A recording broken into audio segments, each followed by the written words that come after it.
शादी के 4 दिन बाद ससुर ने बहू के साथ जो किया, जिसकी कभी उम्मीद नहीं थी, शर्मसार करने वाली ये कहानी है।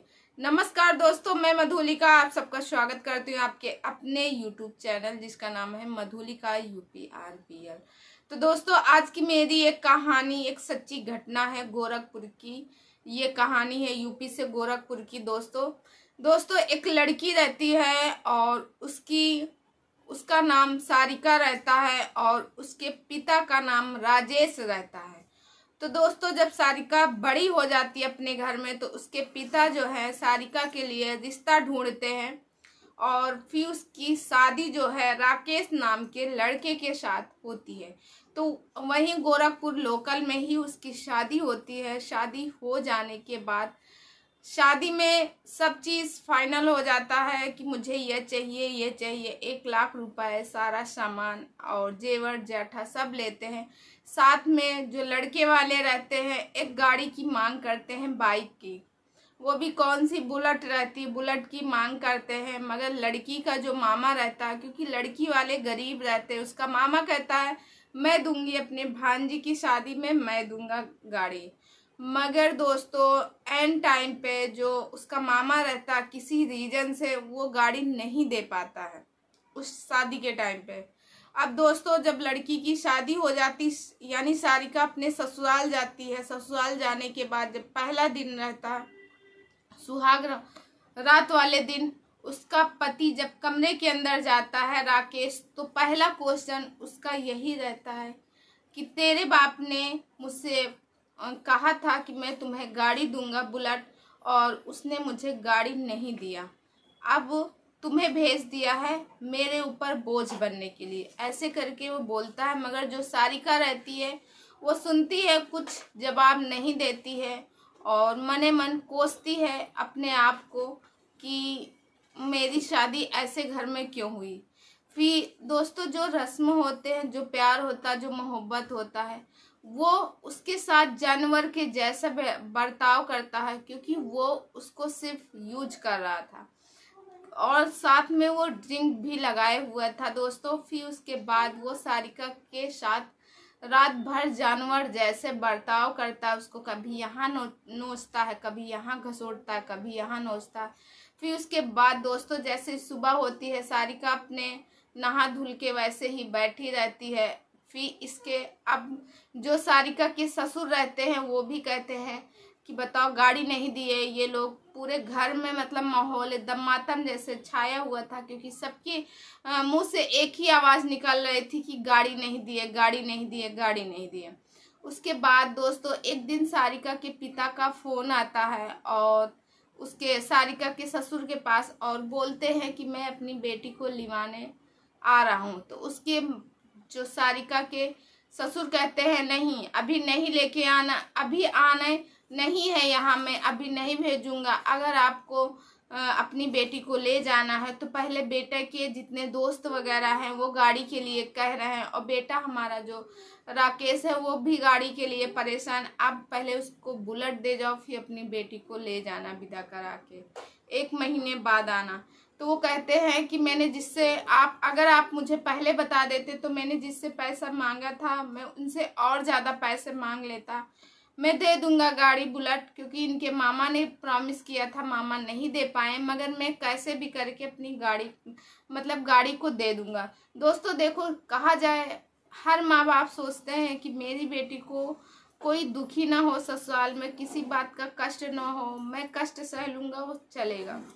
फिर उसके बाद दोस्तों इधर सारिका को ये लोग बहुत परेशान करने लगे, उसको ताने मारने लगे, बहुत ज़्यादा सारिका तंग आ गई। यहाँ तक कि जो सारिका का आदमी था यानी राकेश, उसको मारा पीटी भी करता था, और कभी उसके ऊपर खाना अगर वो बना रही है तो कहीं उसके ऊपर कुछ फेंक देता था, तो कहीं कुछ फेंक देता था, उसको मारता पीटता बहुत ज़्यादा था और ज़्यादा ड्रिंक करके आता था। अब सारिका बहुत ज़्यादा परेशान थी, ना तो वो अपने माँ बाप से बोल सकती थी और ना ही अपनी सहेलियों से। और दोस्तों सारिका जो है हाई स्कूल पढ़े हुई थी, समझदार बहुत थी, मगर वो एक संतोष भी था उसको इस बात को कि अगर मैं अपनी माँ बाप को बताऊंगी तो मेरे माँ बाप भी बहुत परेशान होंगे। उसके बाद दोस्तों क्या होता कि सारिका के पिता एक दिन ऐसे ही सोचते हैं सारिका के इधर घर वाले सारिका सोचते हैं कि चलो मेरे पास जो पैसे हैं और जो मुझे मेरे माँ बाप ने जेवर दिया और जो मुझे ससुराल से जेवर मिला वो सारा जेवर ला के अपने सास और ससुर के सामने रख देती है और उनसे हाथ जोड़ के विनती करती है कि ये सब जेवर आप मेरा रख लीजिए, जब मेरे पिताजी आएंगे गाड़ी लेके तब मुझे जेवर दे दीजिए, और नहीं तो अगर वो नहीं देंगे तो यही बेच के मेरे लिए जो है यही बेच के आप अपने बेटे की बुलेट गाड़ी ले दीजिए। उसके बाद वो जेवर सारा उन्हीं के पास था। सारिका के पास कुछ नहीं था, सारा दिन घर का काम करती थी पति का, रात में सारा दिन तो अपने घर के काम में व्यस्त रहती थी, फिर रात में अपने पति के बिस्तर गरमाती थी और साथ में वो सारी रात उसको सोने नहीं देता था, परेशान करके रखता था। सारिका की हालत दिन का दिन बिगड़ती जा रही थी दोस्तों। एक दिन सारिका के पिता ने कॉल किया और कहा कि मैं आ रहा हूँ अपनी बेटी को लेने। फिर उसके ससुर ने कहा गाड़ी की व्यवस्था कर पाए हो कि नहीं, तो बोले अभी नहीं, तो कहें ठीक है जब हो जाए तब लेके आइएगा। फिर उसके बाद दोस्तों एक बार उसके पिता ने कहा नहीं मैं क्योंकि गांव में सभी लोग कह रहे हैं कि बेटी को क्यों नहीं लेके आ रहे, बेटी को क्यों नहीं लेके आ, तो वो अपनी बेटी लिवाने चले जाते हैं और वहाँ जाके अपनी बेटी को कॉल करते हैं कि बेटी मैं आ रहा हूँ। तो बेटी कहती है ठीक है पिताजी आ रहे हो, अच्छा फल वल लेते आना क्योंकि और थोड़ा ज़्यादा लेके आना क्योंकि यहाँ कुछ ज़्यादा लोग हैं। फिर उसके बाद दोस्तों फल वगैरह लेके आते और कितने लोग आ रहे हैं तो बोलते हैं कि तुम्हारे भाई बहन सब तैयार हैं कि दीदी का घर देखना, दीदी से मिलना है क्योंकि काफ़ी दिन हो गए, 2-3 महीने से तुमसे कोई मिला नहीं है। फिर उसके बाद उनके बहन भाई सब आते हैं। अब जब आते हैं तो पिता देखते हैं कि मेरी बेटी अजीब से कपड़े पहनी है और उसके तन में एक भी जेवर नहीं है, वो और लगता नहीं कि इसकी नई नवेली है, इसकी अभी अभी शादी हुई।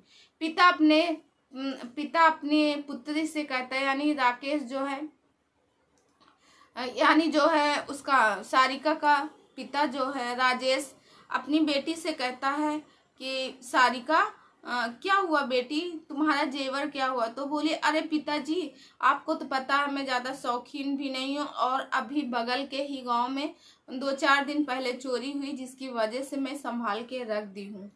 तो फिर उसके बाद देखते हैं क्योंकि उसी समय उसकी ननद वगैरह आई थी और सास वगैरह, वो देखते हैं कि उनकी सास और ननद सब बहुत अच्छे से पहने हैं, केवल वही नहीं पहने।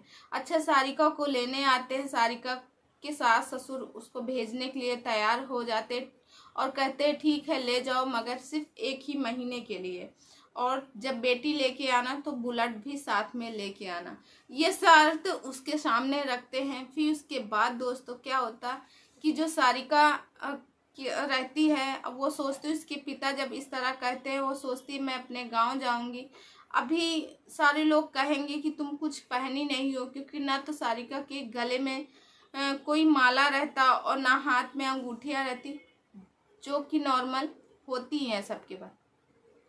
फिर उसके बाद दोस्तों क्या होता कि सारिका अपनी सास से कहती है कि मम्मी मुझे थोड़ा सा जेवर दे दो, ज़्यादा नहीं सिर्फ 2 ही 3 चीज़ दे दो, मैं पहन लूँ और पहनने के बाद क्योंकि मैं अपने घर जाऊँगी वहाँ सब लोग 50 तरह की बातें करेंगे और मैं वापस आके आपको दे दूँगी, ऐसे हाथ जोड़ के विनती कर।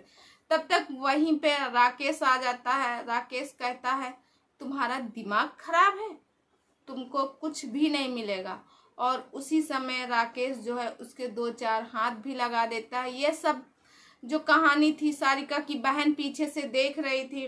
उसके बाद फिर वो सारिका अपने पिता से कहती है नहीं पिताजी मैं कुछ नहीं पहनूंगी, ऐसे ही चलूंगी।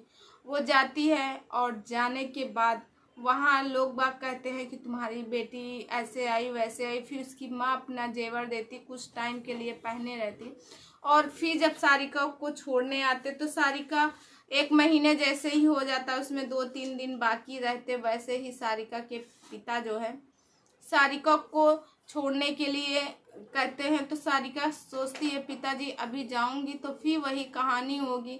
अपने पिता से पूरी बात बताती है, तब फिर पिताजी कहते हैं अच्छा चलो ठीक है, मैं 10,000 रुपये कर्जा लेता हूँ, उससे तुम्हें बुलेट गाड़ी ले दूंगा और वो बुलेट गाड़ी अपने नाम पे किस्त कराऊंगा और जब किस्त भर जाएगी तब जो है मैं दामाद जी के नाम पे ट्रांसफ़र कर दूंगा। अब इतना कहने के बाद सारिका के जो पिता रहते हैं वो 10,000 रुपये किसी से उधार लेते हैं और फिर उसके बाद बुलेट गाड़ी लेते हैं।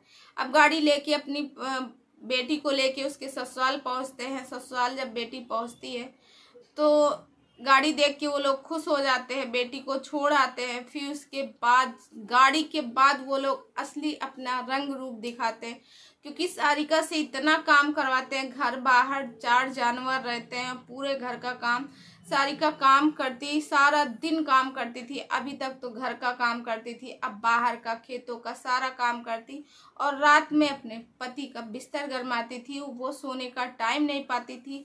दिन का दिन सारिका की तबीयत खराब होती गई और जो उसका पति रहता है राकेश, उसको कोई फर्क नहीं होता।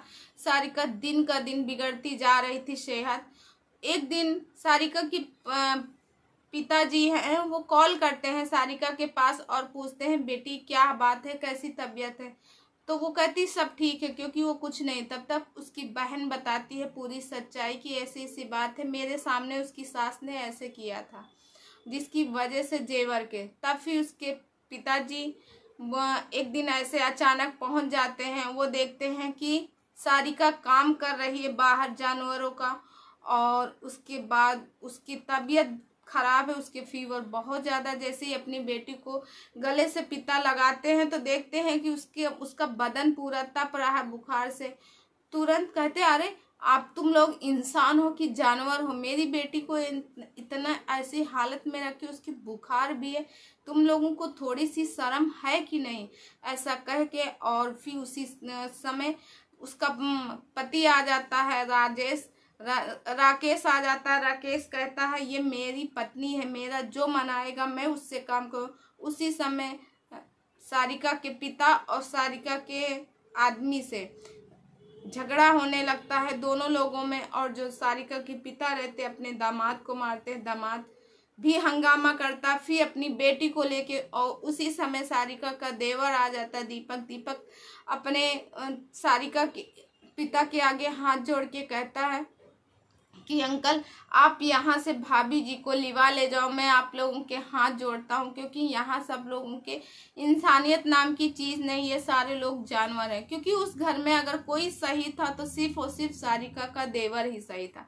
फिर उसके बाद दोस्तों वो सारिका को लेके उनके पिता वापस आ जाते, मगर एकदम खुन्नाए हुए रहते, वो परेशान रहते। एक दिन सारिका को वहाँ छोड़ते, फिर दूसरे दिन वो जैसे ही जाते हैं, और क्योंकि वो मुनीम का काम करते हैं, जैसे ही वो जाते हैं तो एक लोग कहते हैं अरे मुनीम जी कैसे हो, तो वो फिर बताते अपनी बेटी की कहानी। तब तक वहीं पे एक वकील साहब रहते हैं। वकील साहब कहते हैं कि क्यों ना तुम अपनी बेटी के हक के लिए लड़ाई लड़ो, केस करो और मैं तुम्हें बताऊंगा पूरी बात। उनको समझाते हैं। फिर सारिका के पिता ने फैसला किया कि मैं अपनी बेटी के लिए लड़ाई लड़ूंगा, क्योंकि आज मेरी बेटी के साथ हो रहा, कल किसी और बेटी के साथ भी ऐसा करेंगे ये लोग।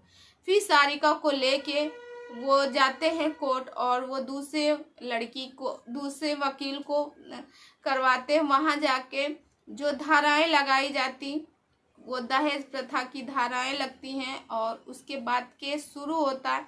अब जब सारिका की फ़ोटो लगनी थी उसी समय जो वकील साहब रहते हैं, वकील साहब बताते हैं एक आपकी बेटी है, कितनी सुशील और कितनी समझदार बेटा, तुमने कुछ पढ़ाई की कि नहीं। तो बताती है अंकल मैं हाई स्कूल ही पढ़ी हूँ, उसके आगे नहीं पढ़ी हूँ। कहती कितनी समझदार और कितनी सुशील हो। एक मेरी बहू थी जो पढ़ी लिखी सब कुछ थी, मगर उसके बावजूद भी वो आए दिन ड्रामा करती थी, और कैसे भी करके 25 लाख रुपए दे के मैंने रफा दफा करवाया है मामला। अब इधर वकील साहब को भी अपने बेटे के लिए एक लड़की चाहिए थी, और उधर जो है सारिका तो वैसे भी केस चल रहा था। वकील साहब अपने बेटे से कहते जाओ बेटा इसकी फोटो खिंचवा लाओ सारिका की। तो कहता अरे पिताजी सामने ही तो है, खिंचवा लाएंगे। कहे नहीं, साथ में जाओ और चाय नाश्ता भी करवाओ। तो वहां जाके वो चाय नाश्ता करवाते हैं। फिर उसके बाद सारिका का केस चालू हो जाता है। सारिका और उसके पिता उसके घर चले जाते हैं। इधर जो वकील साहब अपने बेटे से कहते हैं बेटा तुम्हें ये लड़की कैसे लगी। कहे कैसे लगी क्या, बहुत मासूम है, सुंदर है, सुशील है। और सारिका वाकई में सुंदर बहुत ज्यादा होती। कहते बेटा अगर तुम्हारी शादी इसके साथ करवा दे तो वो कहता है पिताजी आपको क्या हो गया है, आपको पता है ना, आप कहाँ पे हो, आपको पता है जब किसी की शादी हो जाती है, एक शादी होते हुए हम दूसरी शादी नहीं करवा सकते। तो कहते हैं ये मानो इसका तलाक हो ही जाएगा, तलाक, क्योंकि इसका केस मजबूत है और वो लोग बहुत दुष्ट हैं, ऐसी लड़की उस घर में नहीं जानी चाहिए। फिर उसके बाद बात करके और धाराएं करके और जो उनके घर वाले रहते हैं लड़के के, यानी राकेश के घर वालों को बुलाते हैं और बोलते हैं तुम लोगों को पूरे घर को जेल के अंदर डलवा देंगे ऐसा ऐसा, और नहीं तो तुम लोग इनको रफा दफा कर लो, सुलहनामा कर लो, सुलहनामा से कर लोगे तो ज़्यादा सही है। तो दोस्तों सुलहनामा कर लेते हैं, मगर जो केस रहता वो चलता रहता केस उनका। और इधर सारिका की और जो वकील साहब रहते उनके साथ दोनों की शादी हो जाती है। और दोस्तों केस तो अभी चल रहा है, मगर जो उसने लिख के दे दिया था कि ठीक है ये शादी कर सकती हैं, वहीं से वकील साहब ने कहा जब केस चलता रहा तभी उन लोगों का रिश्ता चालू हो गया। और उन्हीं जब केस चल रहा था तभी से रिश्ता चालू था। और फिर केस एक दिन लड़के वालों ने कहा ठीक है, क्योंकि लड़की वाली तलाक लेना चाह रहे थे, लड़के वालों ने कागज पे साइन कर दिया और उनको तलाक दे दिया। और दहेज प्रथा में जो भी सामान था सब वापस कर दिया, जेवर भी वापस कर दिए, बुलेट वगैरह सब वापस कर दी। और दोस्तों जब बुलेट वगैरह सब वापस कर दिए तो वो वकील साहब को देना चाह रहे थे, वकील साहब ने नहीं लिया। कहा देखो राजेश भाई आपके और लड़कियां हैं, आप उनकी शादी के लिए ये रखो, भगवान के दिया हुआ हमारे पास सब कुछ है, हमारे पास एक जो चीज़ की कमी थी वो सारिका पूरी कर देंगी। यानी एक बहू की कमी थी, वो बहू मेरे घर आ गई है और मुझे कुछ नहीं चाहिए। आपकी बेटी बहुत ही सुशील और समझदार है और ये अब सारिका आपकी बेटी नहीं मेरी बेटी है, मैं अपनी बेटी से ज़्यादा इसे प्यार करूँगा। तो दोस्तों आज सारिका बहुत खुशहाल है और ये सन 2022 दिसंबर की बात है कि सारिका चली जाती है अपने घर। तो ये गोरखपुर की सच्ची घटना है दोस्तों। ये आपको कहानी कैसी लगी कमेंट करके ज़रूर बताइएगा। आई होप आप लोगों को अच्छी लगी हो तो लाइक कमेंट और शेयर ज़रूर कीजिए। और दोस्तों आप लोग कमेंट करके ज़रूर बताएं, क्योंकि आपके कमेंट से मोटिवेशन बढ़ता है और मुझे लगता है कि मैं नई नई कहानी आप लोगों के साथ ऐसे ही शेयर करती रहूँगी। और दोस्तों ऐसे ही मेरा मनोबल और ऐसे ही मेरा आत्मविश्वास बढ़ाते रहिएगा। मैं मिलती हूँ नेक्स्ट वीडियो में। जय हिंद।